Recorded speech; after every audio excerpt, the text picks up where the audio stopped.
Hey friends, I'm LaShawn and welcome back to the Pouring Over Books podcast. I am so excited to have you here and I can't wait to talk more about books and books related things with you. But first, I want to start by saying thank you so much for the love on the first episode of the podcast.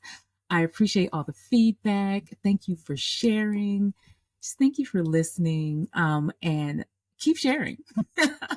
I appreciate it so much so we can grow our little community here on the podcast. Well, friends, I'm recording this for a Monday, and it is guaranteed to be a busy, maybe stressful week because of what's going on.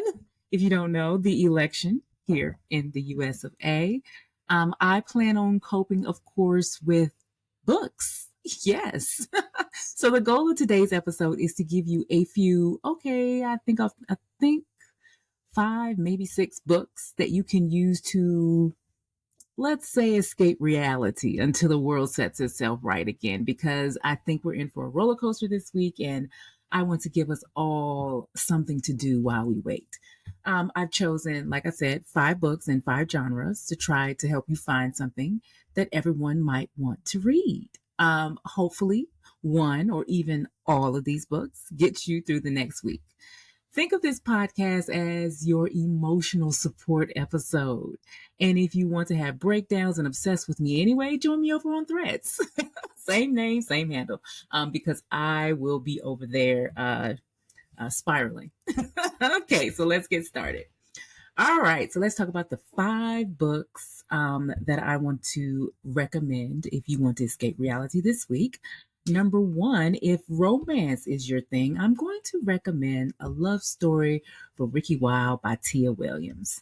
Ricki Wilde has many talents, but being a Wilde isn't one of them. As the impulsive, artistic daughter of the powerful Atlanta dynasty, she's the opposite of her famous socialite sisters. When regal non-genitarian Miss Della invites her to rent the bottom floor of her Harlem brownstone, Ricki jumps at the chance for a fresh beginning. She leaves behind her family, wealth, and the chaotic romantic decisions to realize her dream of opening a flower shop. And just beneath the surface of her new neighborhood, the stories, the music, and the dazzling drama of the Harlem Renaissance still simmers. Then, one evening in February, as a heady, curiously off season scent of night blooming jasmine fills the air, Ricki encounters a handsome, deeply mysterious stranger who knocks her world off balance in the most unexpected way. Friends, this was so good. I mean, unexpectedly good. And I expect a Tia Williams book to be good. She's one of my favorite romance authors. And this is going to go, I can almost guarantee you it's going to go on my list of best books for 2024. It was the romance and the magical realism that made it chef's kiss for me. But I gave this book a 5 out of 5 when it came out, and I've glanced through it again, and that still stands. In fact, I will not add it to my to be read list this month. I already have a list. Anywho, if you are looking for a good romance that will immerse you and draw you in, Love Song for Ricki Wilde. There you go. So, number two, if fantasy is your thing, I'm going to recommend The Gunslinger by Stephen King. Yes, that Stephen King. Yes, horror Stephen King. Yes, because this is the first book of a long series where Stephen King introduces readers to one of his most, I guess, well-known heroes, Roland of Gilead, the last gunslinger. He is a haunting figure, a loner on a spellbinding journey into good and evil. In his desolate world, which frightfully mirrors our own, of course, Roland pursues the man in black, encounters an alluring woman named Alice, and begins a friendship with a kid from Earth called Jake. Both grippingly realistic and eerily dreamlike, The Gunslinger leaves readers eagerly waiting for the next chapter. If you have not heard of this series, stop what you're doing and go look it up. This entire series is iconic. He started writing this in 1982, and the last book didn't come out till 2004. I read this in high school, I believe. This is one of the first fantasy series that I ever got into in my teens. And I will admit that I think I started watching the TV version that stars Idris Elba because, Idris Elba. But really, I would suggest that you read the book because, of course, the series that was on TV, I don't even know what it was on. It's not. It's similar, but there's not enough detail. You really need to read these books. It is the perfect fantasy series, and it's complete. I mean, he finally completed it. When I had read the last book, in my teens, he had not completed it. But of course, in 2004, he did. So you don't have to wait as long as I did. So that is The Gunslinger by Stephen King. I'm going to give, that was also one of the whole series. I wasn't rating back then, so I can't. But when I think about it, it's one of those books you just need to read. Just need to read. All right, our third book is a romantasy because, yes, there is a difference between fantasy and romantasy, friends. There's a difference. So the book that I'm going to recommend here is The Unmaking of June Farrow by Adrienne Young. This was one of my absolute favorite books of last year. I'm going to read you what is on the book jacket. In the small mountain town of Jasper, North Carolina, June Farrow is waiting for fate to find her. The Farrow women are known for their thriving flower farm and the mysterious curse that has plagued their entire family line. The whole town remembers the madness that led to Susanna Farrow's disappearance, leading June to be raised by her grandmother and haunted by rumors. It's been a year since June started seeing and hearing things that weren't there. Faint wind chimes, a voice calling her names, and a mysterious door appearing out of nowhere. The signs of what June always knew was coming. But June is determined to end the curse once and for all, even if she must sacrifice finding love and having a family of her own. After her grandmother's death, June discovers a series of cryptic clues regarding her mother's decades-old disappearance. Except they only lead to more questions. But could the door she once assumed was a hallucination be the answer to what she's been searching for? The next time it appears, June realizes that she can touch it and walk past the threshold. And when she does, she embarks on a journey that will not only change both the past and the future, but also uncover the lingering mysteries of her small town and entangle her heart in an epic star-crossed love. Y'all, Adrienne Young is an autobiography author for me. In fact, I currently have an advanced copy of her new book that comes out in January, and I'll be settling in with that soon. Probably not till December when everything settles down, but I'm going to plan a day when I sit down and I read that book. But in the meantime, while we wait for that one, go read this one. It's not a traditional romantasy. Like, there are no fae, there are no vampires, there are no fated mates, I guess you could say. But it is a fantasy that has romance in it. So try it. It almost reads more as women's lit than it does fantasy, but I have to make it fantasy because of all the magical, fantastical parts of it. Go read it. All right. The next book is self-help. So if self-help is your thing, I'm going to recommend the one book that I always recommend, Atomic Habits by James Clear. Because no matter your goals, Atomic Habit offers a proven framework for improving your everyday. James Clear reveals practical strategies that will teach you exactly how to form good habits, break bad ones, and master the teeny behaviors that lead to remarkable results. So if you're having problems changing your habits, the problem isn't you, the problem is your system. Bad habits repeat themselves again and again, not because you don't want to change, but because you have the wrong system for change. You fail at the level of your systems. I love this book. I reread this book at least once a year because it really changed the way I look at habits, consistency, and making and achieving goals. I always like to do a refresher because even especially around the beginning of the year when I'm making my vision board and my goals for the year, I have to remember that it's all about the systems that you have in place on whether or not you will achieve your goals. I used to just think, oh, you write it down and it's, plan to do it and it's going to happen. No, you can even plan to do it, but what systems do you have behind the plan? Like if you say you're going to work out every day, Monday through Friday, and then here it comes and you're looking around at the end of the first day like, okay, I didn't work out. Why? Because you didn't put a system in place. You didn't put a plan in place to help you achieve your goals. And I credit that with helping me, number one, to do 75 hard this year, and then number two, to train for this marathon that is in 12 days. Okay? All right. And the next book I want to talk about is if you need a memoir, I'm going to recommend The Meaning of Mariah Carey. 'Tis the season, and it is the perfect time to read the Queen of Christmas's memoir. From the book jacket, it took me a lifetime to have the courage and clarity to write my memoir. This is what Mariah Carey is saying. I want to tell you the story of the moments, the ups and downs, the triumphs, the traumas, the debacles, and the dreams that contributed to the person I am today. Though there have been countless stories about me throughout my career and very public personal life, it's been impossible to communicate the complexities and depth of my experience in any single magazine article or 10-minute television interview.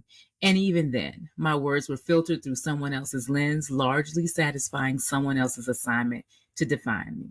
This book is composed of my memories, my mishaps, my struggles, my survival, and my songs, unfiltered. I went deep into my childhood and gave the scared little girl inside of me a big voice. I let the abandoned and ambitious adolescent have her say, and the betrayed and triumphant woman I became tell her side. I want to suggest that if you read this, you get the audio book version of this book. Because not only does Mariah Carey herself read it, which makes it just as chaotic as you think it will be, but it also is filled with little bits of her singing and acting out scenes. It's just so good. I always like, if it's a celebrity memoir and the celebrity reads it, I will always go with the audiobook because there's nothing like listening to someone tell their own story. Because another book like this, if you don't want to read Mariah Carey, if you've already read this, Will Smith's memoir, also. He raps, he talks, he acts out. It is like perfection. It is like listening to a movie almost. And so that's why I will suggest those. Okay. And my last suggestion, if you just want good fiction, I'm going to select Hello Beautiful by Anne Napolitano. Another favorite from last year, I'm going to read you my review. I gave it 5 out of 5 stars. So I put this book on my TBR list at the beginning of the year. I was intrigued by the fact that this was a Little Women retelling. The Padavona sisters resemble the March sisters, and it's easy to match up each sister with her counterpart due to the ongoing references in the book. But it was William, the Laurie of the story, if you think in terms of Little Women, whose story is at the heart of this one and the one that ties everything together in the beginning and the end, and who I personally was most invested in, because he is a catalyst for the ongoing trauma/drama of the book. I wasn't sure if this book would be for me because it felt like it was too slow, but as I kept reading, I was invested and found myself thinking about the book even when I wasn't reading it. This was beautiful. It was at once depressing and hard, and at the same time full of joy and real life. I see why it was on a lot of the top books of the year this year, and since it is only my 6th 5-star rating of the year, I highly recommend it. Okay, that is what I'm going to recommend for you to read this year. But I will say there's one more book. No, let me add in this one more book, and I just thought of this while I'm recording, so I'm not really prepared.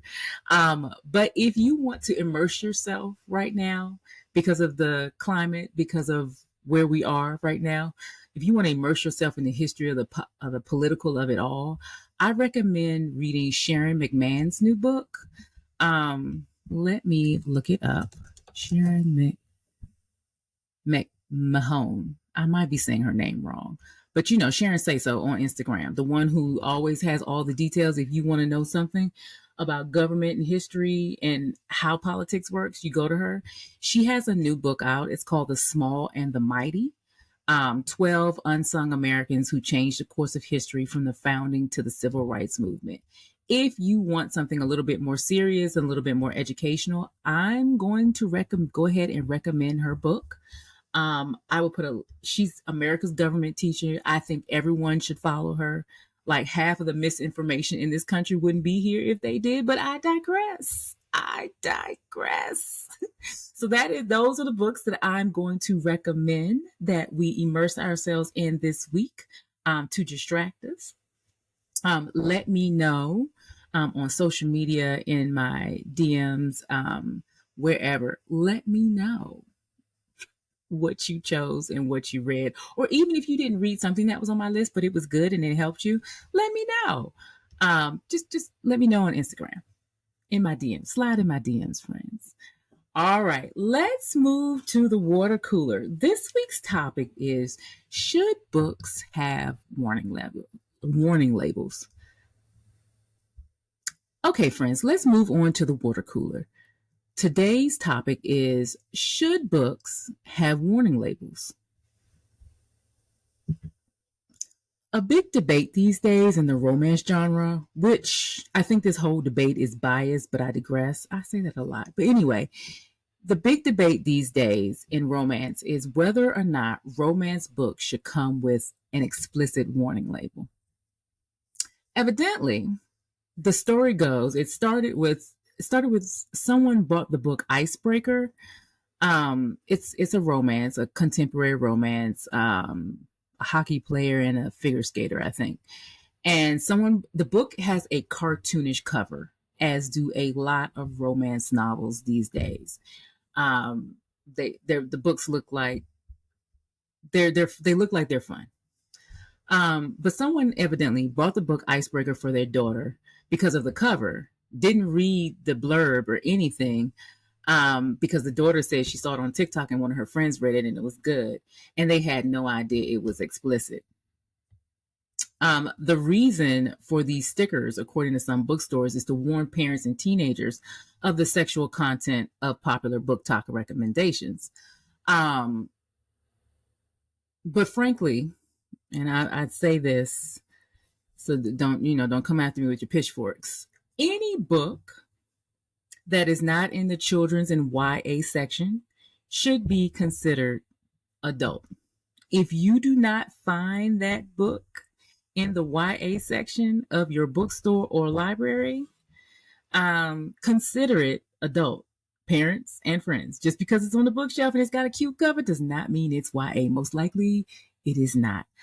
I've always believed that it's on the reader and I guess the parent, if you're monitoring that sort of thing, to figure out if the book is appropriate for you.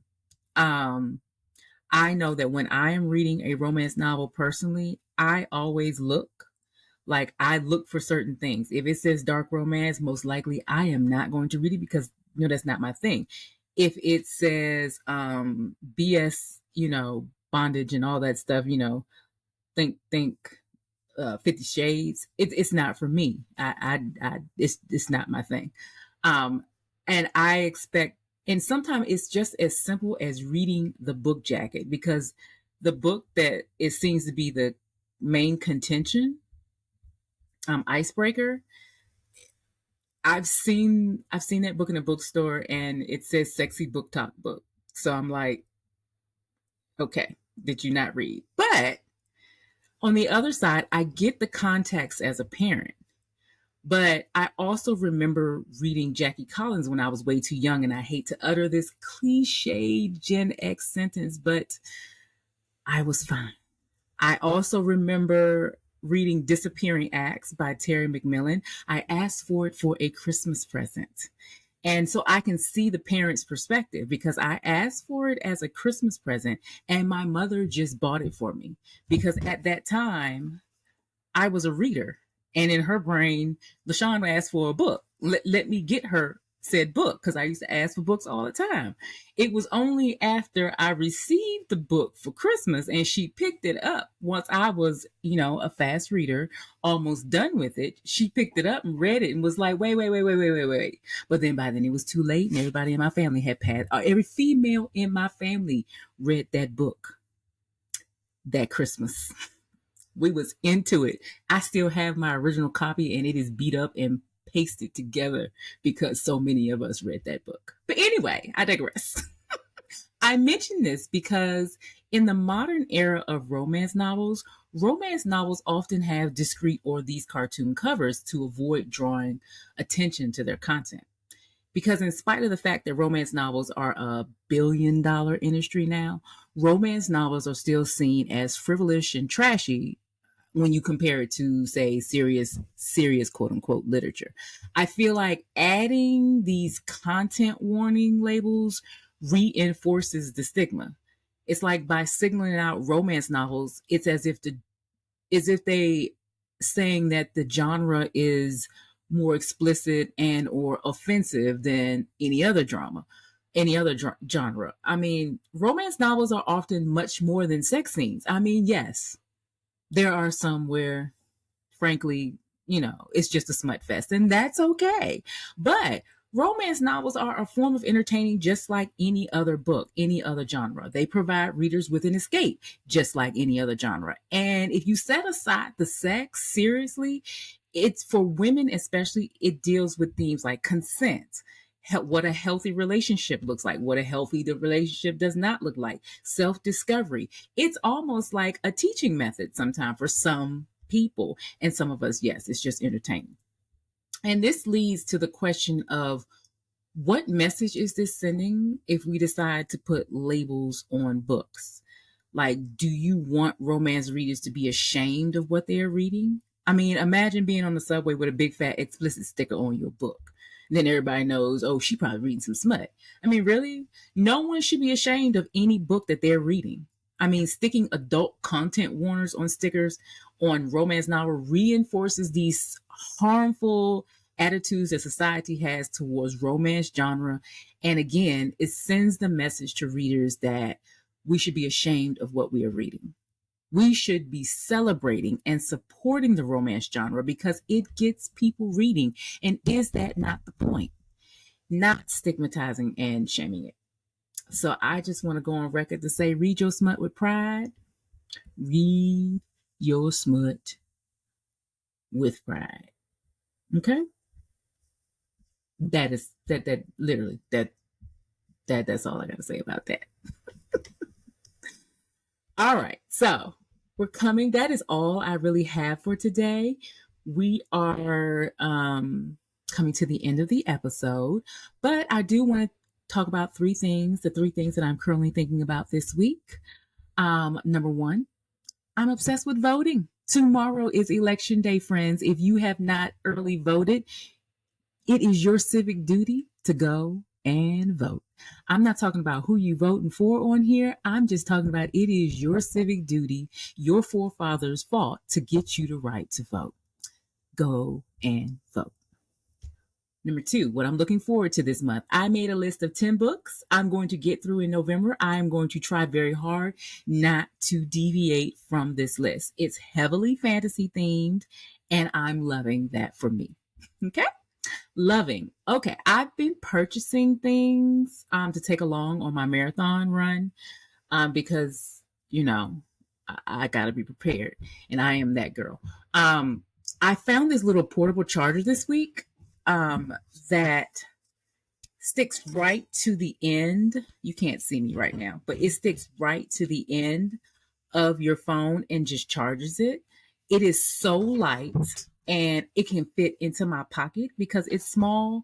I don't know how much it charges, but since I'll be running music on my phone, taking some video and pictures because that is who I am, I wanted to make sure that I still had juice at the end of the long, possibly 6 hours that it's going to take me to run this marathon. Yes, I am a slow runner, and that is all. A runner is a runner. It doesn't matter how slow I go. Anywho, so that is my loving lately right there. Current read. So I am currently listening to on audio. Thank You for Listening by Julia Whalen. It's kind of meta because it's about an audiobook narrator, and in it, she is narrating books. And so does her love interest. I can't stop listening. I've reached a critical part in the story where, yeah, I can't give away the plot, but I reached a critical part in the story, but I took a small break so that I could record this podcast and get it ready and out to you. And I cannot wait. As soon as I'm done, I will go back to listening to this, possibly while, cleaning a bathroom. Anywho, that's it, friends. I hope that you protect your peace this week. And I hope that maybe, just maybe, you can lose yourself in a good book for a while. Hopefully one of the ones that I have suggested here. If not, again, just pick a book, pick a distraction, pick something. And I hope you enjoy what you are currently reading.